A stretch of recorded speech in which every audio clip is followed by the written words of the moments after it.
कठुआ के हीरानगर में जो एनकाउंटर चल रहा है, आपको बता दें उस एनकाउंटर में फिलहाल दूसरा आतंकी जो है उसे भी सुरक्षा बलों ने ढेर कर दिया है। लेकिन आपको बताएं कि ये जो आतंकी हमला है, इस आतंकी हमले से काफी अब चुनौती जो है जम्मू कश्मीर पुलिस हो या सुरक्षा बल हो, बाकी आर्मी हो, सबके लिए एक चुनौती ये बढ़ गई है कि हो सकता है कि कई और आतंकी जो है इलाकों में छिपे हों अलग अलग जगहों पे, क्योंकि बताया ये जा रहा है, जिस तरह से जम्मू कश्मीर पुलिस के डीजीपी RS वैन द्वारा ये बताया गया था कि 60 से 70 फॉरेन मिलिटेंट्स जो हैं, फॉरेन आतंकी जो हैं, जो विदेशी आतंकी हैं, वो यहाँ पर क्रॉस करके पहुंचे हैं। तो इस बीच आपको बताएं कि अभी फिलहाल हीरानगर में जो एनकाउंटर में दूसरे आतंकी को मारा गया हो, उसके साथ साथ जो कई सामान जो है वहां से रिकवरी जो है वो हुई है, जिसमें काफी मात्रा में जो सामान है पाकिस्तानी मेड जो है सामान है वो मिला है वहां से, उस इलाके से जब सर्च ऑपरेशन चल रहा था दूसरे आतंकी को जब मारा गया। तो अभी भी फिलहाल सर्च ऑपरेशन चल रहा है। आशंका यही है कि हो सकता है कोई आतंकी और भी उनका साथी जो है वहां पर छिपा हो। लेकिन इससे पहले आपको एक चीज और बता दें कि जैसे जो पुलिस के DIG और SSP जो हैं वो बाल इस एनकाउंटर के दौरान बचे हैं। वो मैं आपको तस्वीरें दिखाता हूं कि जब उनकी गाड़ी पर जब आतंकियों ने अटैक किए, ये वो तस्वीरें हैं, ये आप देख लीजिए। इस व्हीकल पर जो है उन्होंने अटैक किया और काफी खतरनाक ये अटैक था, बड़ा हादसा भी हो सकता था। और आतंकी जो है वो घात लगाए हुए वहां पर बैठे थे। उन्होंने पूरा, क्योंकि उनको तो पूरा पता था कि यहाँ पर एक तरह से जो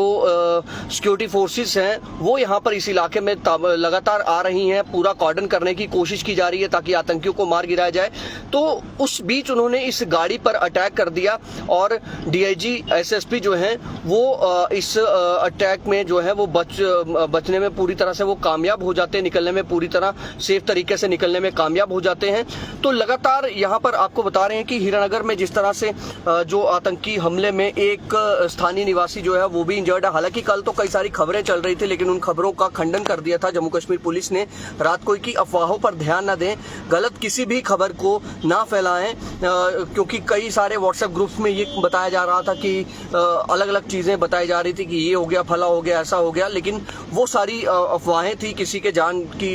कोई स्थानीय निवासी किसी की जान नहीं गई थी। हाँ, इतना जरूर है, एक CRPF का जवान जो है वो बलिदान हुआ है। उसको आज देश ने उस एक जवान को, एक बेटे को खो दिया है इस आतंकी हमले में। एनकाउंटर के दौरान ही CRPF जवान जो है वो बलिदान हुए हैं। और आपको ये बताएं कि चुनौती इसलिए बढ़ गई है कि लगातार देखा जा रहा है कि कल जिस तरह से हीरानगर में आतंकी हमला करते हैं घर पर, उसके बाद आतंकवादी जो हैं वो डोडा में भी आर्मी का एक टेम्परेरी ऑपरेशन बेस है उस पर अटैक करते हैं, उसमें जो जवान है वो घायल होते हैं और वहां पर भी कॉर्डन किया जाता है। तो ये जम्मू संभाग जो है, जम्मू संभाग को अब आतंकवादियों ने एक नई रणनीति जो है वो बनाई है। क्योंकि कश्मीर की बात करें तो कश्मीर घाटी में अब आतंक का सफाया पूरी तरह से हो चुका है। और दूसरा ये है कि अभी चुनौती इसलिए बढ़ जाती है कि अमरनाथ यात्रा शुरू होने वाली है। कुछ ही दिनों में अमरनाथ यात्रा शुरू हो जाएगी और जिस तरह से आपने देखा कि रियासी में आतंकवादियों ने एक श्रद्धालुओं की बस पर अटैक किया जो शिवखोड़ी से कटरा की ओर जा रही थी, उस पर घात लगाकर आतंकी बैठे हुए थे, उन्होंने अटैक किया। तो उसे देखते हुए अब सरकार के लिए, सुरक्षा एजेंसियों के लिए, सुरक्षा बलों के लिए एक चुनौती बनी हुई है कि किस तरह से इस आतंकियों को रोका जाए, क्या इन्फिल्ट्रेशन को किस तरह से रोका जाए। और दूसरा सबसे बड़ी बात, कल से ही ये सवाल उठ रहे हैं कि आखिर ये आतंकी इतने बीच गांव तक पहुंच जाते हैं बॉर्डर क्रॉस करके, आखिर ये किस तरह से पहुंचते हैं, इनके गाइड्स कौन हैं, कौन इनको पनाह दे रहा है, क्या कोई स्थानीय ओवरग्राउंड वर्कर बन गया है, या क्योंकि अमूमन हम देखते हैं कि जब भी आतंकियों का कोई गाइड होता है या आतंकियों को पूरा गाइड किया जाता है तो कुछ लोकल लोग जो हैं वो उनके OGW बन जाते हैं, ओवरग्राउंड वर्कर बन जाते हैं। कईयों को गिरफ्तार भी किया जाता है। कई मर्तबा देखा गया कि हाइडआउट्स भी बस्ट किए गए हैं सुरक्षा एजेंसियों द्वारा, सुरक्षा बलों द्वारा। तो ये एक चुनौती अब बनी है जम्मू कश्मीर पुलिस के लिए भी कि आप किस तरह से इसे अब टैकल करेंगे। हम ये नहीं कह रहे कि हमारी पुलिस या हमारे सुरक्षा बल मुस्तैद नहीं है, वो पूरी तरह से मुस्तैद है, लेकिन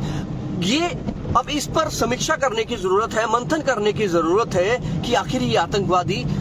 कहां से क्रॉस करके दूसरे पाकिस्तान से, दूसरे देश से वो क्रॉस करके किस तरह से जम्मू कश्मीर में घुस रहे हैं। आखिर वो कौन से एरियाज ऐसे हैं जहां से ये आतंकी क्रॉस करके यहां पर आ रहे हैं और इनको कौन सपोर्ट कर रहा है। जम्मू संभाग की बात करें, जो यहाँ पर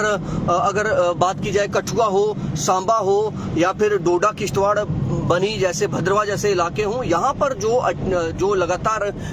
जो आतंकी वारदातें हो रही हैं या आतंकी दिखते हैं। कई बार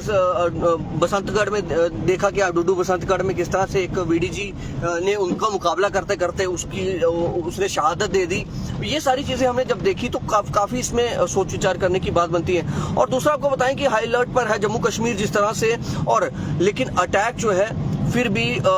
हो रहे हैं। हाई अलर्ट पर तो जम्मू कश्मीर रहता ही है, चूंकि अभी अभी चुनाव हुए हैं। और दूसरा, यहाँ पर अभी चुनावों में कोई भी परिंदा भी पर नहीं मार सका। तो इस बीच हाई अलर्ट पर होने के बावजूद जो है वो खुफिया एजेंसियों की जो ये अटैक हुए हैं, तो क्या उनका जो इनपुट है, क्या उनके पास वो प्रॉपर इनपुट नहीं आ रहा है या वो उसमें नाकाम हुए हैं इनपुट में? ये क्या वजह है, इस पर मंथन करने की जरूरत है। क्योंकि अब समय वो है कि